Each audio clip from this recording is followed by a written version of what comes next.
ගුරුදේවයනි, මම කවුද? මගේ අම්මා කවුද? ඇයි අර මිනිස්සු මගේ අම්මව මෙරුවේ? දුවේ, ඔයාගේ ලේවල තියෙන වසර දහස් ගණනක අභිරහසක්. අදින් පස්සේ ඔයා අනන්‍යාෂ් විතරක් නෙවෙයි, ඔයා වෙස්මාරු කරන්න පුළුවන් නාග කන්‍යාවියක්.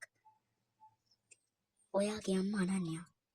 එයා නාගලෝක කුමාරිකාවක්. ඇයට නාගමාණික්‍ය ආරක්ෂා කිරීමේ වගකීම ලැබුණා. ඇය ආර්යයන් කියන මනුෂ්‍යයාට ආදරය කළා. ඒ ආදරය නිසායි ඇය නාගලෝකයේ දාලා මේ මනුෂ්‍ය ලෝකයට ආවේ. ඒත් ඒ ආදරය මෙයාගේ විනාශය වුණා. යමුනා කියන්නේ ඔයාගේ අම්මගේ පරම හතුරා. එයාට උනේ නාගමාණික්‍ය ලබාගෙන මුළු ලෝකයම පාලනය කරන්න.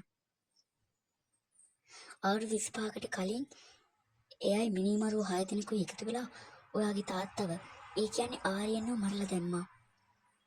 ඔයාගේ අම්මත් ඔයාව අරන් පැනලා ගියේ ඒ නිසයි. එතකොට අර ඒ ගෙදරම ඉන්නේ රුචිකා. ඇයි අම්ම ඉස්සර ඇඩුවේ? රුචිකා? ඒ ඔයාගේ අම්මගේ එකම සහෝදරිය. ඒ කියන්නේ ඔයාගේ පුංචි. එයාත් නාග කන්‍යාවියක්. හැබැයි යමුනාගේ මායාවට අහු වෙලා තමන්ගේම සහෝදරියට ද්‍රෝහි වුණා. අද ඔයාගේ අම්මගේ මිනිමරුවෝ 6 දෙනාගෙන් එක මිනිමරුවෙක් තමයි ඔයාගෙන් පුංචි රුචිකා. මගේ පුංචි මගේ අම්මව මැරුවා.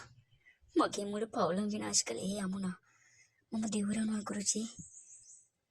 මගේ අම්මා වැගිරුවේ හැම ලේ බින්දුවකටම මම මේ 6 දෙනාගෙම පලි ගන්නවා. ඉවසන්න දුවේ. පලි ගැනීමට කලින් ඔයාගේ ශක්තිය අඳුන ගන්න ඕනේ.